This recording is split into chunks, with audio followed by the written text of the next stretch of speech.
Ce film rassemble des archives constituées par des reporters suédois au cours des années 1967 à 1972.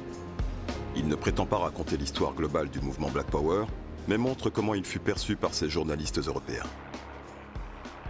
Stranden ligger i Hallandale, en liten stad vid Guldkusten någon mil norr om Miami i Florida. Vitskinnade, en smula blåögda kanske och väldigt svenska, landsteg vi på denna kust våren 1972 för att försöka förstå och i bilder och ljud berätta om USA som det är. Det finns emellertid åtminstone lika många uppfattningar om USA som det finns amerikaner, det vill säga omkring 210 miljoner. En av dem är Al, 50 år. Idag driver han en liten matservering i ett motell vid stranden. How is business down here in your cup shop? It's pretty fair for this type of operation. I mean, you can't get rich, but you work 7 days a week and you make a living. What would you say are the conditions of life today for an ordinary working man in America? Well, I say for an ordinary man in America, he's better off than any part of Europe or any part of the world. He has more freedom, he has more protection, got freedom of speech. Yeah, at least if you don't like your president, you can tell him where to go without being afraid of being put against the wall and shot or being punished. You have freedom of speech. Would you say that this is a land of equal opportunities for all? It is. If a man has a little ambition, if he's not lazy, he can always make a living.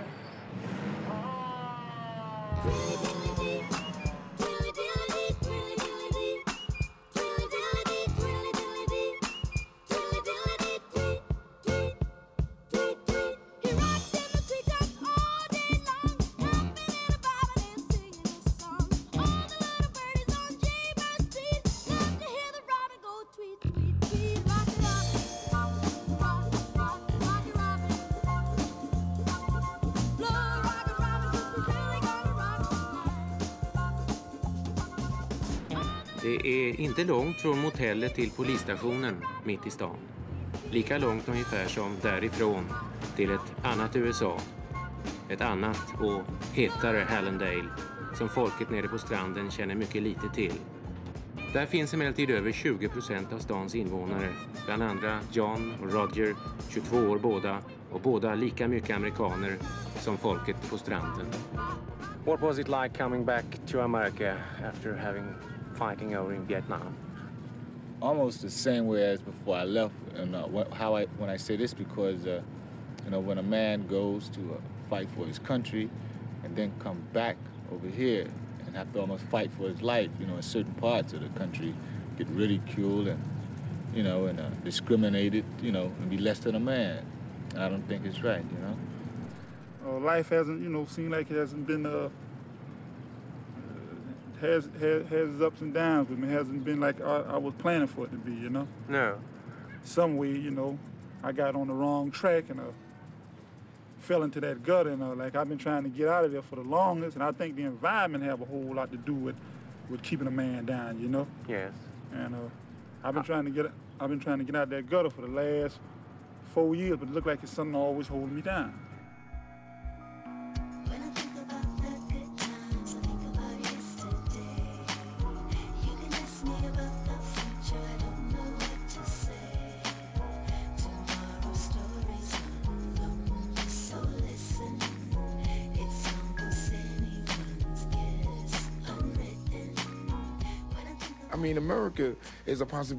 En Amérique, tout est possible. C'est un pays jeune et naïf qui a besoin qu'on l'aide. Un chien fou avec de grandes dents qui fait mal quand il mord. Nous, les Afro-Américains, on y tient à l'Amérique. On la porte dans notre cœur, on la nourrit, on lui fait l'amour. Il n'y aurait pas d'Amérique sans les Noirs. Beaucoup de Noirs américains seraient prêts à donner leur vie pour elle. On ne connaît pas l'Afrique. C'est du romantisme tout ça. Notre pays, c'est l'Amérique. L'avenir de l'Amérique est assuré tant que le peuple noir garde la tête sur les épaules. Car nous recollons les morceaux pour reconstituer autre chose.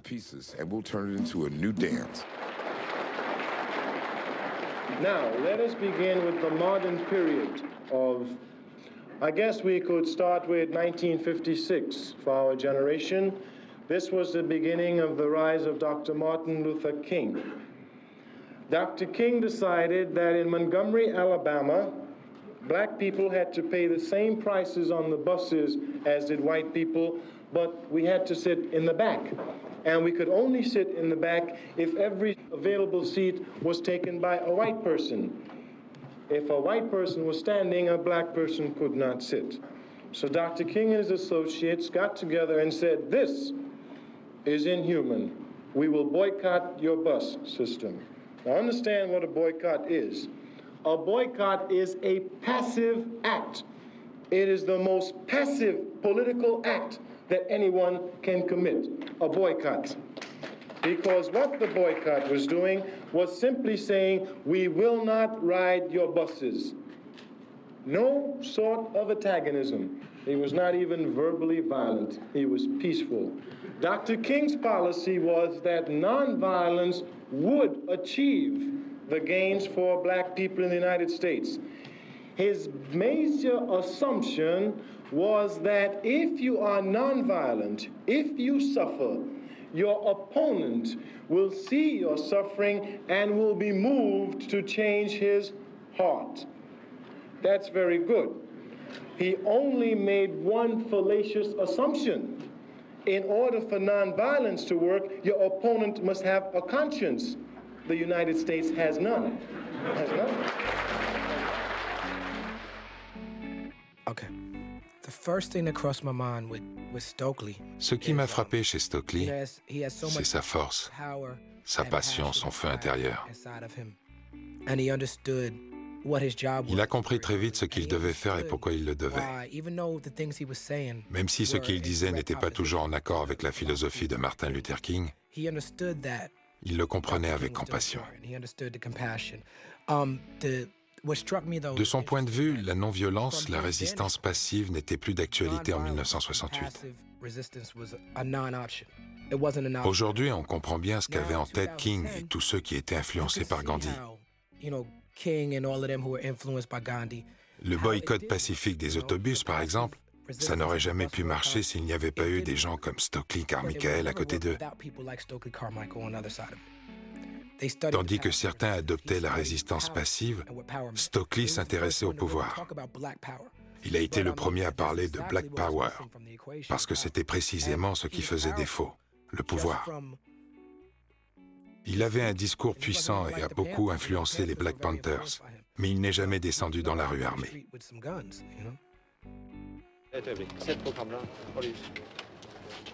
A few words about Martin Luther King's non-violence movement. I think Dr. King is a great man, full of compassion. He is full of mercy, and he's very patient.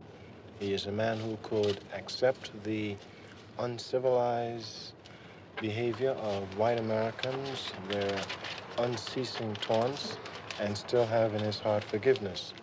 Unfortunately, I am from a younger generation. I am not as patient as Dr. King, nor am I as merciful as Dr. King. And their unwillingness to deal with someone like Dr. King just means they have to deal with this young generation. Thank you so much.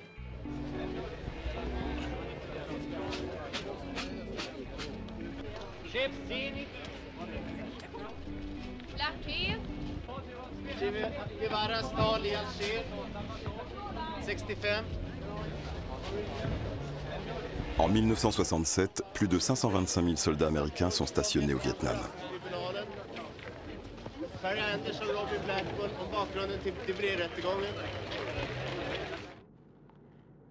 Let's see, I think Stokely was a sophomore in college when he went down to Mississippi.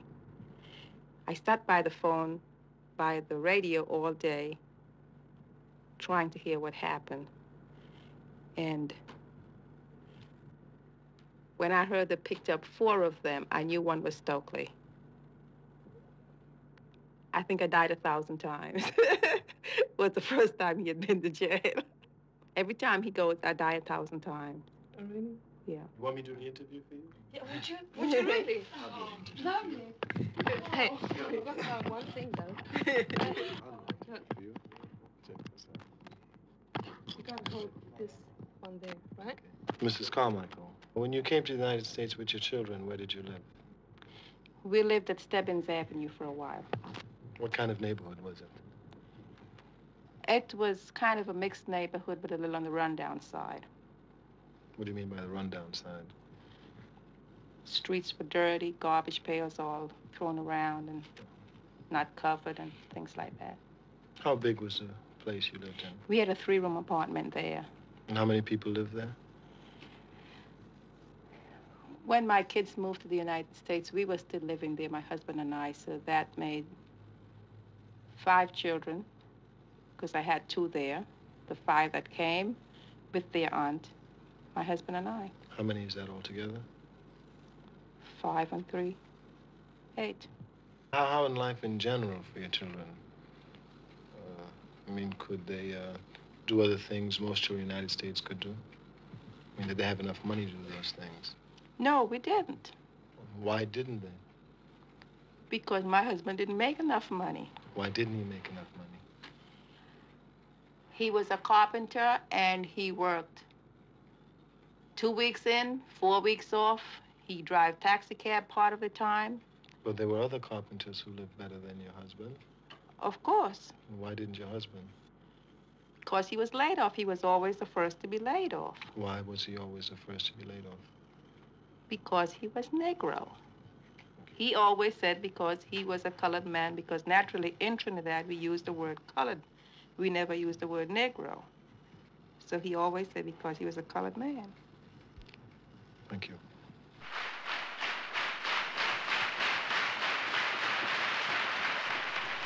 Are you going to return to the United States? I most certainly am. There are 50 million black people living in the United States, and those Africans have to be organized to fight for their liberation. Isn't there a possibility that you might end up in jail on your arrival? I was born in jail.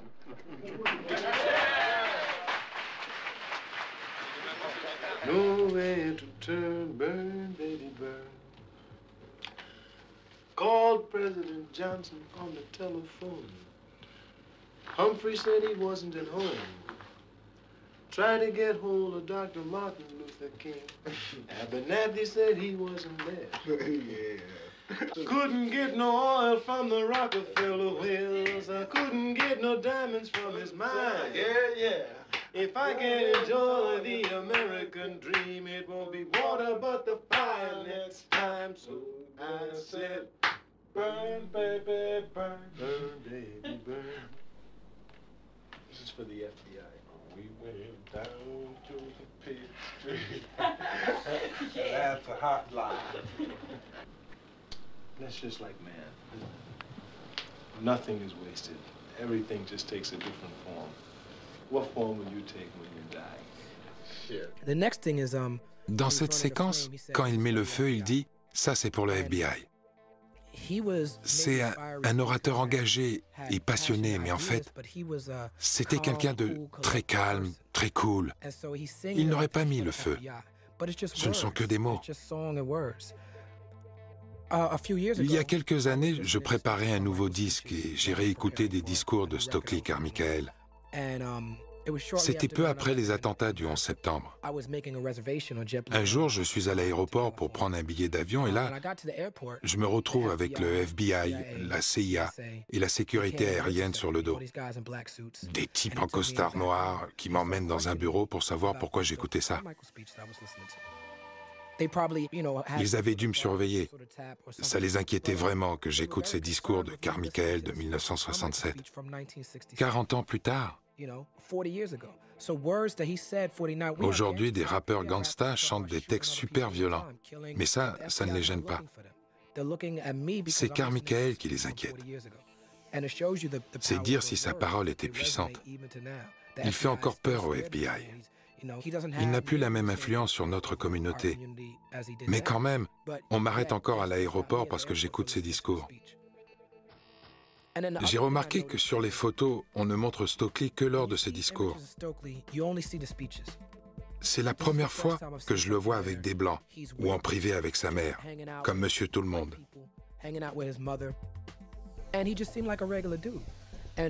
Ces gens étaient tous sauf mauvais et violents. Ils ont simplement pris la parole pour faire valoir leurs droits. C'est comme ça qu'on les montre en général. Mais Stokely est un mec comme les autres. C'est ce que j'aime dans ce film avec sa mère. He just was a regular dude, and that's what I got from that footage with his mom.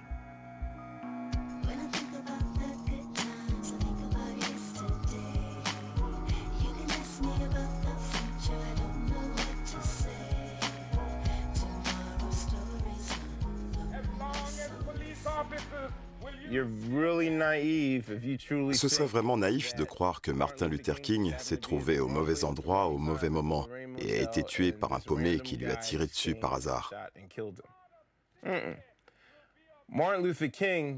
À l'époque, Martin Luther King était en train de prendre des positions plus radicales, comme le no war contre la guerre. Et là, le gouvernement a dit: oh là, tu vas te calmer. C'est une chose de demander à pouvoir pisser dans les mêmes chiottes que les Blancs. Mais là, tu veux nous empêcher de faire des affaires. Il faut que tu dégages.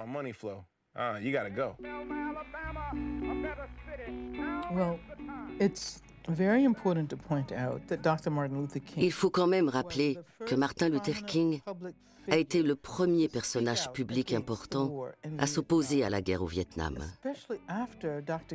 Surtout après son discours à l'église Riverside de New York, où il a évoqué les rapports entre militarisme et racisme.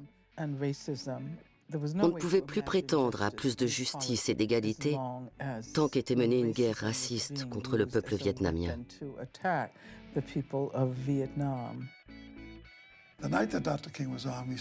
Le soir où il a parlé de la mort dans son discours, je lui ai demandé s'il craignait pour ses jours. Il m'a dit « Non, pas vraiment ». Il avait dépassé sa peur. Ce qui lui importait, c'était de consacrer le temps qui lui restait pour accomplir le plus de choses possible. Il m'a dit « Ça va bien au-delà du racisme. C'est toute la question des droits sociaux, du bien-être. » Il était dans la ligne de mire des riches, parce qu'il s'était engagé sur leur terrain. Quand il a voulu s'attaquer au système économique, il a fallu qu'il s'en aille.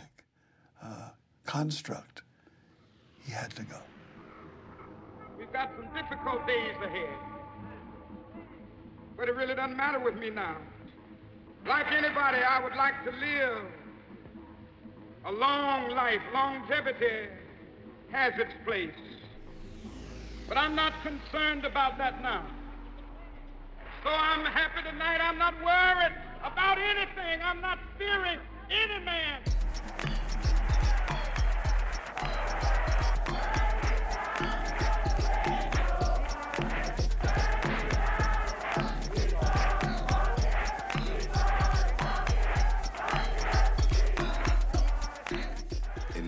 En 1968, Martin Luther King a été assassiné, Robert Kennedy, Medgar Evers aussi l'avait été, tout comme Mark Clark et Fred Hampton. Aux yeux de Mexico, John Carlos et Tommy Smith ont fait le salut du Black Power. Beaucoup d'événements se sont passés autour de 1968. Un peu comme si on avait dégagé le gros rocher qui bouchait l'entrée de la caverne. C'était l'année de tous les possibles. Et comme cela arrive souvent lors de tels bouleversements, la mort n'est jamais loin. When white America killed Dr. King last night, she declared war on us.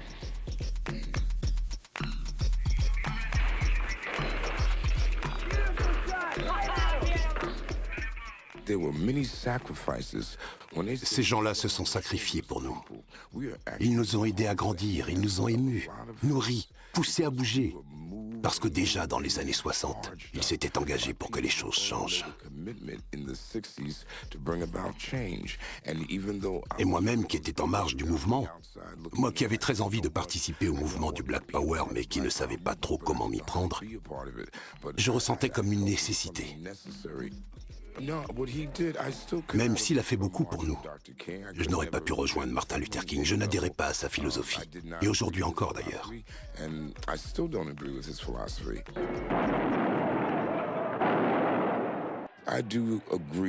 Je pense qu'il faut répondre aux armes par les armes. Quand on m'attaque, je me défends. Martin Luther King était différent. Mais il a bravé les démons qui hantaient l'Amérique. Et ça, c'est inestimable. Il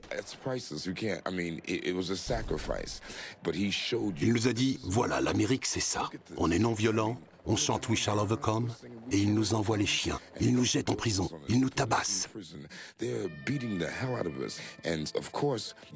Bien sûr, quand il a été assassiné, ça m'a choqué. Parce que cet homme était un pacifique qui se battait sans armes. Pourtant, je n'aurais pas défilé avec lui. Les idées de Malcolm X, ses discours sur la façon dont on doit fonctionner dans cette société, ça me parlait davantage. Dans notre groupe des Last Poets, on est vraiment les disciples de Malcolm X. That as long as a white man does it, it's all right. A black man is supposed to have no feelings.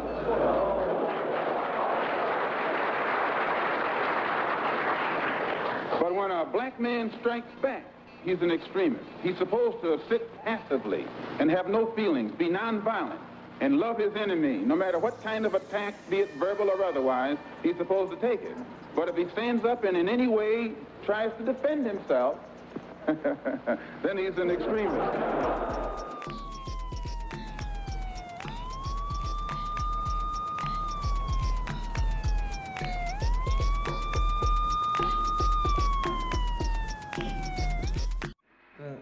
The unrest that is now in Harlem is kind of just starting, and I think it's going to brew and grow much larger. And it isn't entirely the Harlemers' fault, because most of the people in Harlem are Negroes, and most of the people in Harlem are Negroes, and it seems as though most of the big stores or anything that really makes money is owned by a person of another race, and they're kind of kept down from achieving any kind of goal for themselves.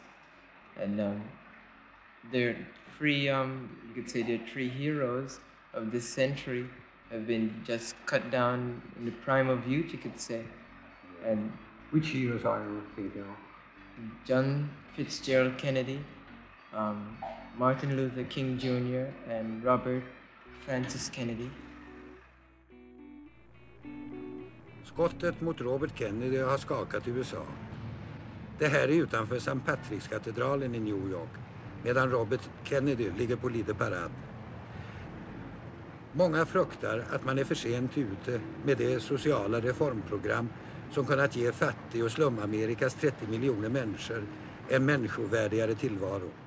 Att man är för sent ute för att hejda den stigande oron i USAs många negergetto och undvika nya politiska mord och blodiga sammanstötningar. What I think about the future? There ain't no future. That's all it is to it. No future at all. Why don't you think it's a future? They killed Kennedy, they killed King, they killed Evers. They're killing all the people that do something. Yeah, to do something for the black man, you know, that stood up for him. Those are the only men that really stood up for him. And I don't know, it seems like it's conspiracy. I don't know, people say maybe it isn't, you know, but I think it really is. It has to be something, you know. I don't think there is much of a future at this point. You mean from black people? Not much at all. They're just killing everybody that want for the nation itself. For the nation itself.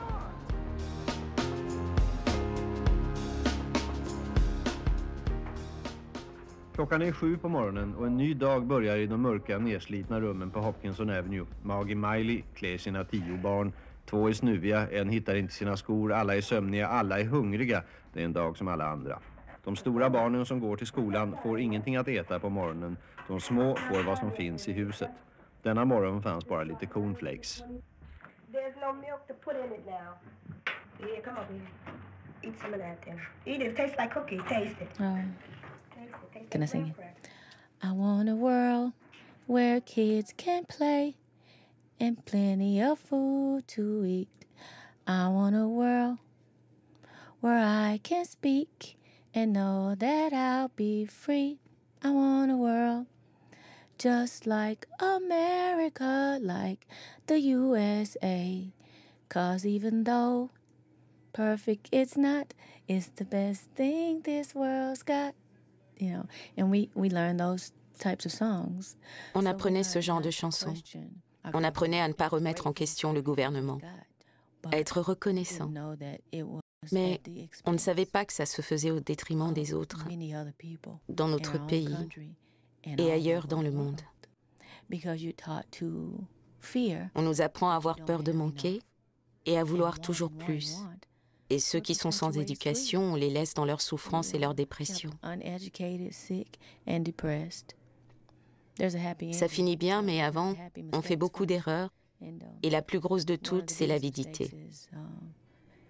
The greed.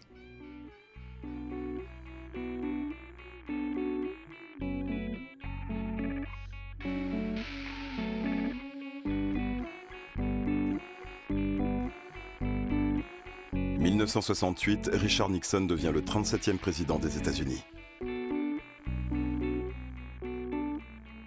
The birth of this nation was conceived in the genocide of the red man. Genocide of the red man. Of the red man. J'étais à San Francisco où j'essayais de mettre en place un département d'études de la condition noire. Et Stokely est venu avec son projet de fusion avec les Black Panthers. Le signal était fort. Je me souviens très bien de cette rencontre. On assistait au rapprochement du mouvement du Sud avec celui du Nord. Ces jeunes gens ne prônaient pas forcément la non-violence, mais ils n'étaient pas non plus violents à tout prix. Ils voulaient simplement porter le mouvement encore plus loin. I believe that a time has come, a point has been reached where a line just has to be drawn. There's a favorite line that I know about, and it says that there is a point where caution ends and cowardice begins.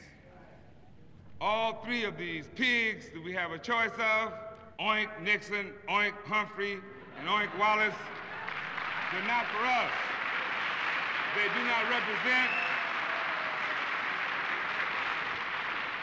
do not represent the best interests of this country.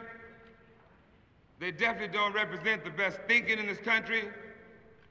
In fact, they represent the very worst tradition that was ever to crawl from beneath the rocks in this bankrupt country. It's right to defend yourself. Il est juste de défendre ses intérêts.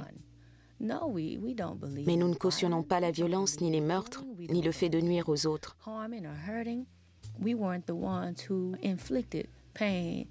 Ce n'est pas nous qui avons imposé souffrance et pauvreté à tout un peuple, l'arrachant à sa culture et le forçant à nous servir. C'est pourquoi nous nous battons et voulons la paix. Travailler dignement, aimer, vivre et grandir avec fierté. Et dire qu'on a tort de se défendre, c'est idiot. Ça ne tient pas debout. L'Amérique devrait avoir honte. Et honte à toute personne qui juge celui qui veut se défendre, lui et sa famille. Honte.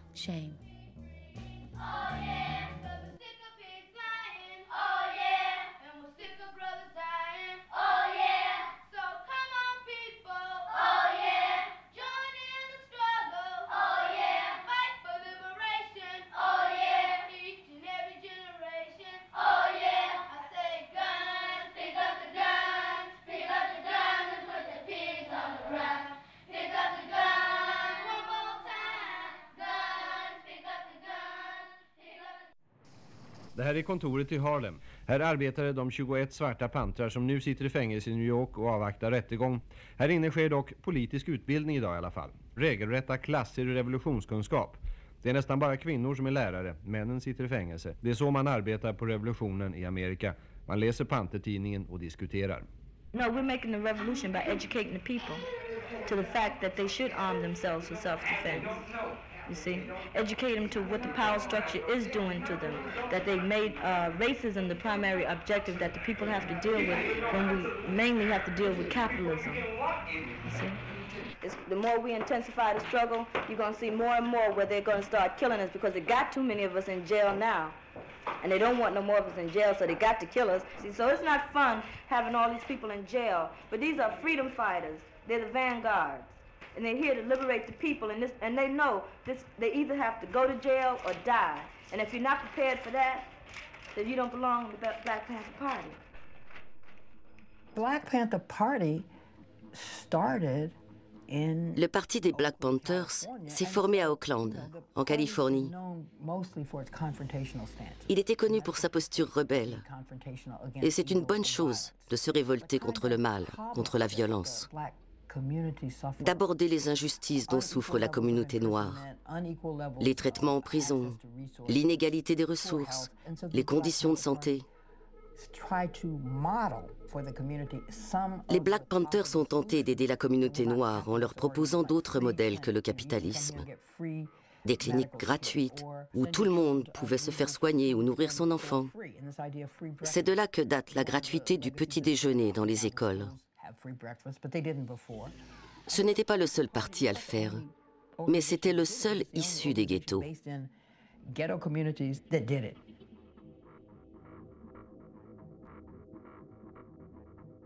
Svarta pantrarna är ett revolutionärt amerikanskt parti, säger Bobby Seale, som i första hand vill uppfylla den svarta befolkningens elementära behov, bland annat av arbete, mat, bostäder och undervisning, och lära dem att skydda sig mot polisövergrepp. Men man samarbetar också ideologiskt och praktiskt med grupper av vita radikala, liksom med andra revolutionära organisationer i USA. And we look at this program as a very international type program. It's for any human beings who want to survive. So it's a plain socialist program, you mean? Definitely. Socialism is the order of the day and not Nixon's black capitalism. That's out. Black Panthers is an armed organization. What does that mean? It means that if any racist dog, policemen, or pigs come up and attack us at any point or whatever point, we will defend ourselves, we will shoot them, we will kill them because we are bent on surviving. And you have arms to do this? Oh, definitely. And we're trying to get as many arms as we can, and we're teaching the people themselves in the community to arm themselves. I wanted some grassroots up. Je voulais des lois qui donnent un vrai pouvoir au peuple. Notre but, c'était de renforcer la démocratie participative, d'exercer un plus grand contrôle sur les institutions politiques qui régissent nos vies.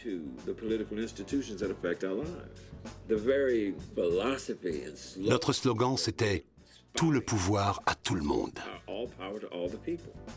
Qu'on soit blanc, noir, bleu, rouge ou à rayures, ce qu'on voulait, c'était une réelle implication des communautés dans l'exercice du pouvoir.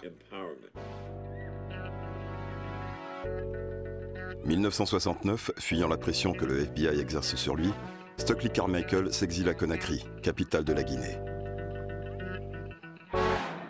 Förutom fria skolfrukostar och luncher har Svarta Pantrarna fria hälsokliniker och fri juridisk service för att hjälpa de fattiga mot polisen, hyresvärdarna och socialvårdsmyndigheterna. Man har även ett program för fria kläder och för försvar av politiska fångar. Partimedlemmarna själva får bland annat vapen och sjukvårdsutbildning.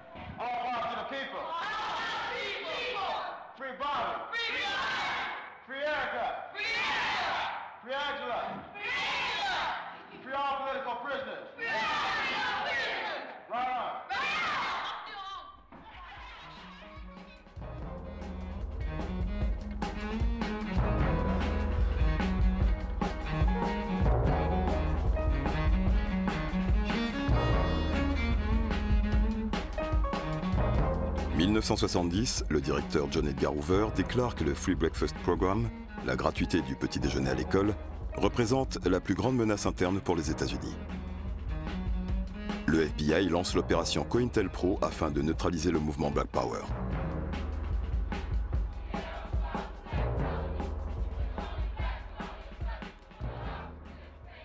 Politiska rättegångar börjar bli allt vanligare i USA.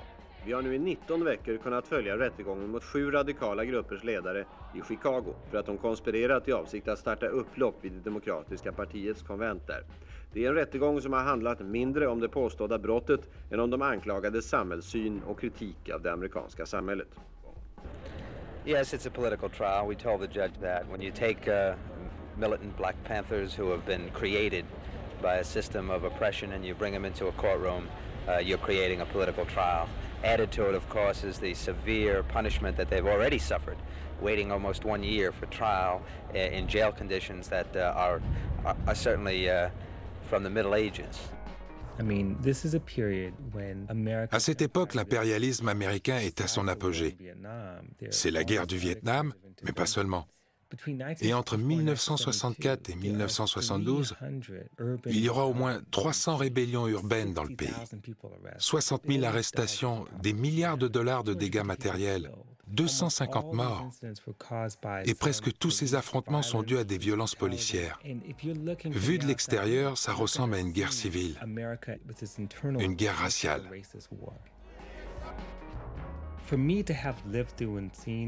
Fin des années 60, début des années 70, j'ai assisté à ces événements avec mes yeux de jeune garçon. Les revoir maintenant à travers le regard de cette équipe de télé suédoise, c'est fascinant. On perçoit une certaine forme de naïveté. Mais surtout, c'est un point de vue neuf et plus global, ce qui est vraiment extraordinaire. Il était impossible de savoir quand cette révolution allait finir, ni sur quoi elle allait déboucher.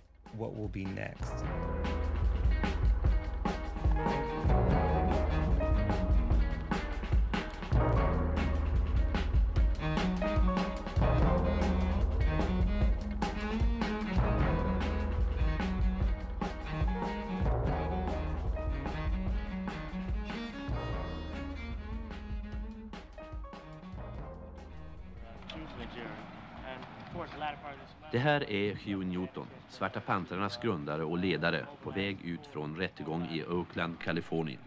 För 4:e gången har hans rättegång uppskjutits. Hugh Newton är nu fri mot en borgen på 250 000 kronor. Just nu pågår en hel rad politiska rättegångar i USA mot vänsterradikaler. Förutom mot Bobby Seale, också till exempel mot Angela Davis, svart intellektuell kommunist, och mot 13 ledande pantrar i New York. Och partiets informationsminister Eldridge Cleaver befinner sig i landsflykt i Algeriet. Huey P. Newton, den enda panterledaren på fri fot nu, domen på 14 års fängelse för polisdråp var felaktig. Han låg själv medvetslös när dråpet begicks. My treatment was generally abusive and oppressive, and primarily because of the fact that I was a prisoner of war and a political prisoner. What do you think is going to happen with the Black Panthers now? They're losing your leaders, etc. It is true that many of our leaders have been confined in the concentration camps here in America. I know that the Black Panther Party will prevail. It is the vanguard of the people's struggle, and that while leaders are put into prison, new leaders are born, new leaders are made. Don't give me the run around. I want bad news right away. Something different in my hometown. Feel like I got nowhere to stay. So I live to fight another day. Live to fight another day. Av alla länder förutom Sverige så är USA det land som uppmärksammas mest i svensk tv. Men ger svensk tv en snedvriden bild av USA? Är svensk tv anti-amerikansk? Ja, att det är så hävdades för ett tag sedan i USAs största veckotidning, TV Guide. Författaren Meryl Panitt skrev artiklarna efter ett besök i Europa. Mest kritisk var den här artikelserien mot tv-bolagen i Holland och Sverige, och allra värst var det i Sverige. The only thing I was interested in when I was there was the Swedish television's coverage of American news. And that I did criticize because I felt that there was a general anti-American feeling. How would you define the concept of anti-Americanism? I would define it as emphasizing only negative aspects of America and none of the positive ones. Här är några av formuleringarna i TV Guide. Sverige har den mest ohämmat anti-amerikanska tvn på den här sidan om järnridån. De amerikanska B-52-planen har under fredag och lördag fällt över 1000 ton bomber. I svensk tv skildras USA som ett ondskefullt land styrt av ondskefulla män. Nyhetsmaterial från amerikanska tv-bolag, som ofta är tillräckligt negativt från början, redigeras så att det ska ge en ännu negativare bild. Bara i svensk tv tycks det finnas en verklig fiendskap mot USA. But you see that we are seeing the bad news about America on our own television, the context of living here, of seeing about us every day the positive aspects, so that we have a more realistic perspective of what's going on in America. Whereas the people in Sweden, people abroad, are not living in America, do not see any of the positive aspects of it, and are getting just the bad news. And this is the thing that I objected to. I think that one very important factor in this change, because I think there's a change too, is the war, of course. There's no doubt about that. Because that's changed. I'm sure the war is as unpopular here as it is in Sweden, but we're stuck with it. Yeah. I mean, this is an American problem.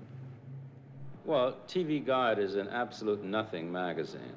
TV Guide is a special kind of magazine that panders to the lowest possible taste in American life. This is one of the reasons it has such a wide circulation. I found it very curious that TV Guide should suddenly attack Swedish and Dutch television. And meaningful, and deeply meaningful, not in the sense that anybody would believe it, and the average reader of TV Guide doesn't care about that kind of thing, but only when you consider who the publisher of TV Guide is.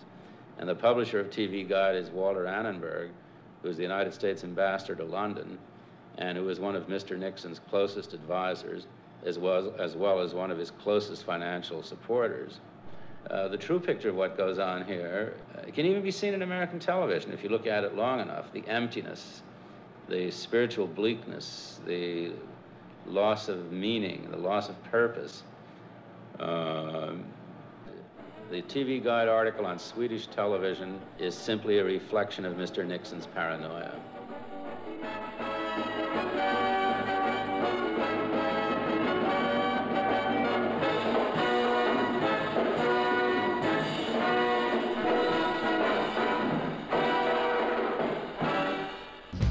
En 1971, George Jackson est abattu à la prison de Saint-Quentin. Sa mort provoquera la révolte des prisonniers. 1972, les États-Unis rompent leurs relations diplomatiques avec la Suède, après que le Premier ministre suédois Olof Palme qualifie les bombardements de Hanoï de massacre nazi.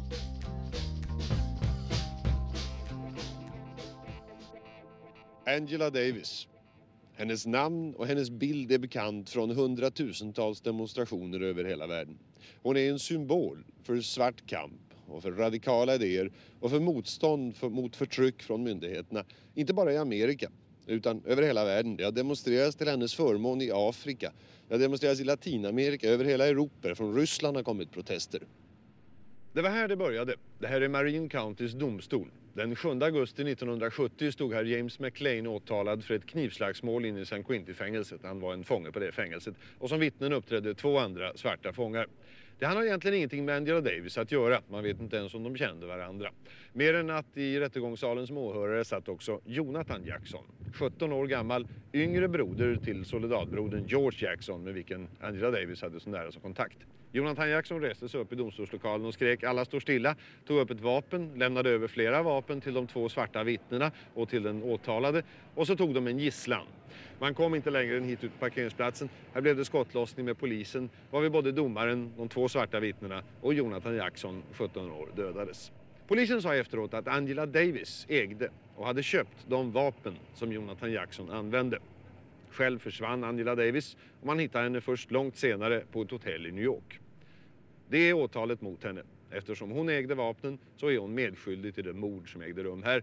Och efter enligt Kaliforniens lagar så kan man för sådan medverkan till mord också bli dömd till döden. This trial, I think, will be historic in its unfairness. There's no evidence at all to involve Ms. Davis in the charges, none whatsoever. And I think that they seized upon this opportunity to try and put her to death. Governor Reagan originally fired her from her teaching job at the University of California and this is simply an extension of that, as far as I'm concerned. The evidence presented to the grand jury shows that the guns that were used in the shootout in San Rafael were registered in her name. Now, assuming, for the sake of argument, that that's true, that's all it shows, that she owns some guns. There's nothing illegal in the state of California about owning guns. They were registered, and it's not a crime. But because of the inflammatory press that had built up around this incident, and because of the need that the government felt to put her in jail and to hopefully, from their point of view, to kill her, they could put enough pressure in that grand jury room to get an indictment. Ingen tror att hon låg bakom morden. Hennes rättegång kommer att bli mer politisk än många andra. Det kommer hon själv och hennes tusentals anhängare att se till. Hon har fått den bästa utbildning som någon svart i Amerika har fått. Universitetsprofessorerna sa det var den mest begåvade elev de någonsin hade haft. Och i Tyskland mötte hon sedan Herbert Marcuse. Det var från honom hon fick intresset för filosofi och marxism väckt. Hennes doktorsavhandling handlade om Kants analys av våldet i den franska revolutionen. Hon är intelligentare och kunnigare än de flesta. Hon har inte brutits ner av fängelsevistelsen. Hon hungerstrejkar i fängelset som protest mot förhållandena där. Hon är svart, hon är kvinna, hon är åtalad för mord. Trots det framstår hon som ett ideal, inte bara för kvinnorörelsen utan för de flesta svarta. And in my case, when I think about the fact that Ronald Reagan was the Quand je pense que Ronald Reagan était gouverneur de Californie et que Richard Nixon était président des États-Unis et que j'avais tout l'appareil d'État contre moi, le FBI, la police, ils étaient vraiment décidés à m'envoyer à la chaise électrique pour faire de moi un exemple. Peu importe qui j'étais au fond, j'étais la figure idéale pour montrer qu'ils étaient prêts à réprimer toute tentative révolutionnaire de libération. Mycket få har träffat henne. Hon sitter i denna byggnad, en domstolslokal strax utanför San Francisco, i källarvåningen i ett liten cell där. Detta är första gången en tv-kamera bärs in till henne. Själv verkar hon tyst och blek när hon kommer in. A year ago, the Black Panthers were much more active. You heard much more about that type of struggle. Is the time of the Black Panthers past? The Black Panthers still exist, and the Black Panthers are still extremely active in the Oakland community and communities all over the country. I'm not sure whether you are aware of what is now happening in the Black Panther Party and the kinds of things that members of that party are doing now. No, but tell me. First of all, if you're going to talk about a revolutionary situation, you have to have people who are physically able to wage revolution, who are physically able to organize and physically able to do all that is done. Yeah, but the question is more, how do you get there? Do you get there by confrontation, violence? Oh, is that the question you were asking? Yeah. See, that's another thing. When you talk about a revolution, most people think violence, without realizing that the real content of any kind of revolutionary thrust lies in the principles and the goals that you're striving for, not in the way you reach them.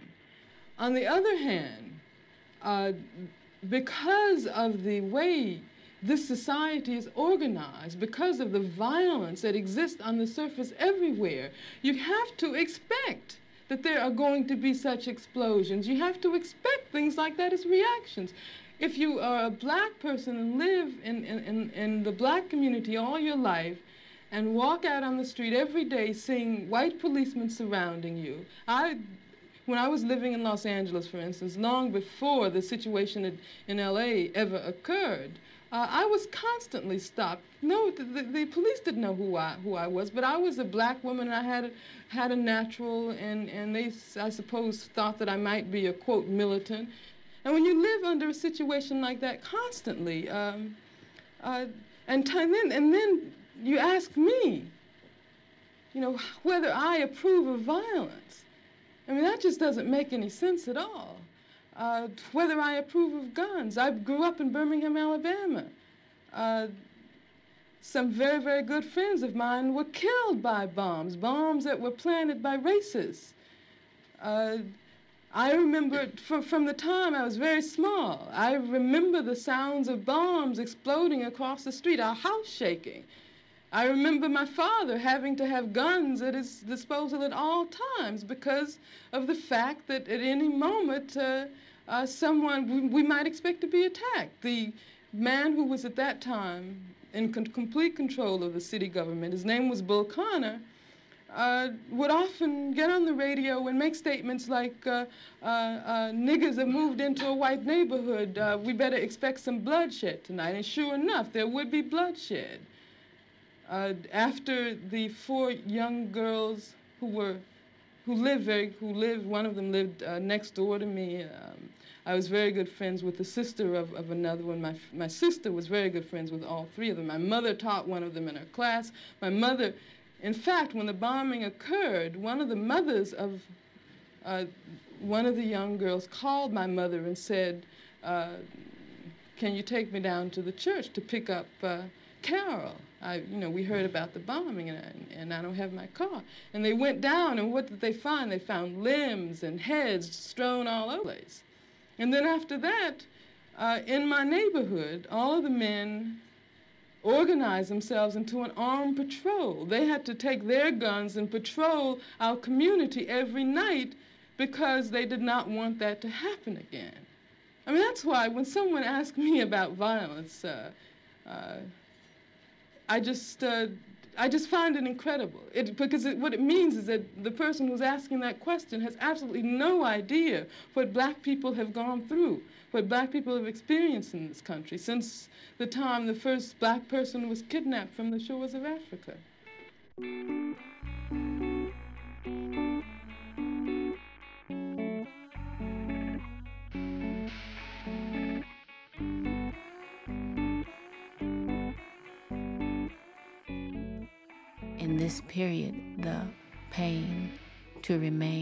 À cette période, il était devenu plus douloureux de subir sans rien dire que d'agir.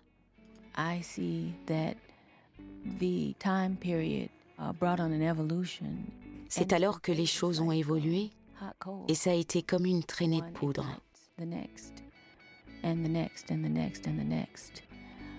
Quand on n'en peut vraiment plus, on est prêt à sacrifier tout ce qu'on a. Et soudain, la peur disparaît. C'est ce qui s'est passé à cette époque. Le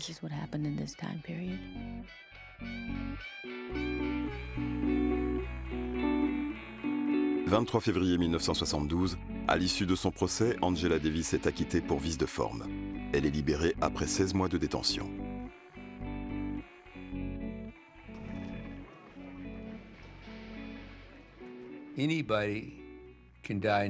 Tout le monde peut mourir noblement pour une cause. La maturité, c'est de pouvoir y consacrer sa vie. Quel que soit le nom qu'on lui donne, ici on se bat contre le racisme, là-bas pour sa religion, mais c'est un combat pour la liberté.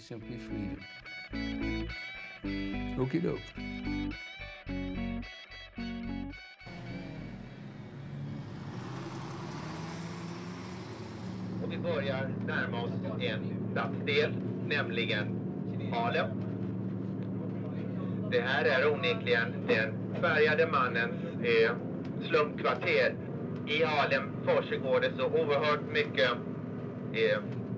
narkotikapreparat. Man ska alltså skaffa sig pengar för att ha en kil eller vad det nu är det heter, en spruta eller någonting. Ni har kanske studerat vårt välkomstbrev. Där säger vi att vi vill inte gärna att någon går upp här i Harlem för privata studier. Det är nämligen så att den här stadsdelen är endast för färgade människor. Och inte ens de bättre, om jag kan säga så, de bättre färgade människorna går upp här för att det är alltså att man riskerar att man kan bli rånad. Well, I see this block is business as usual. Yeah. Instead of 100 junkies out today, must be 1,000 now. We'd say we take a ride up 127th Street and see the press. Yeah. Huh? Okay, yeah.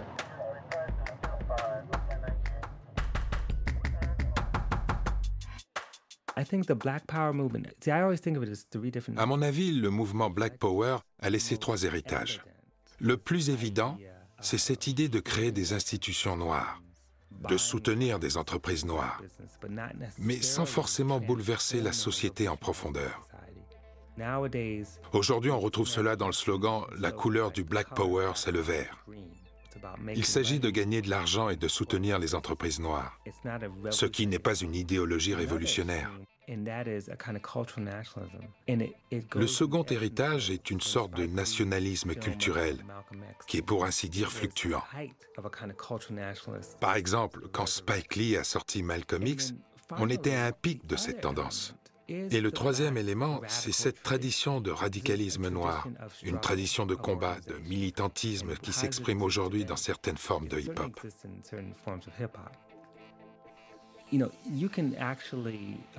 On retrouve les aspects militants et la rhétorique du Black Power dans le féminisme et dans le mouvement gay. Après les émeutes de 1969 à New York et San Francisco, ils ont adopté le langage du Black Power. Ça a donné le Gay Power ou le Feminist Power.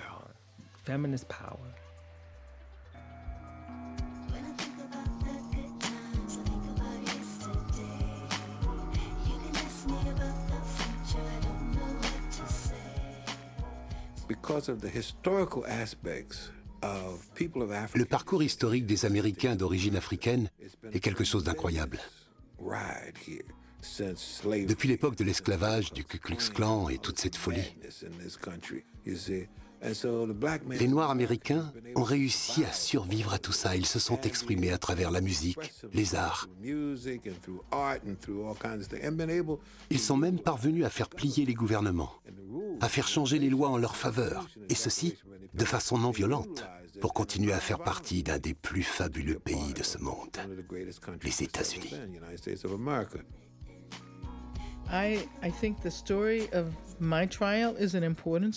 L'histoire de mon procès a beaucoup compté, mais il y en a eu d'autres. Bobby Seale, Erika Huggins, Huey Newton, la liste est longue.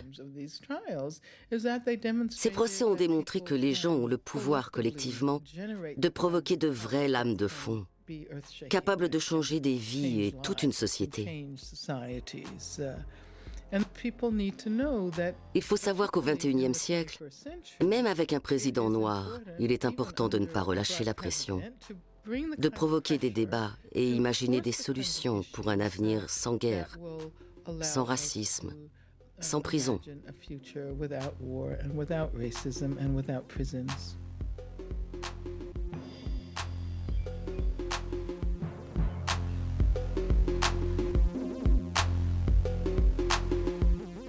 Restez avec nous. La soirée continue au cinéma avec un film puissant et dérangeant, Hunger. L'histoire du leader de l'IRA, Bobby Sands, gréviste de la faim jusqu'au boutiste.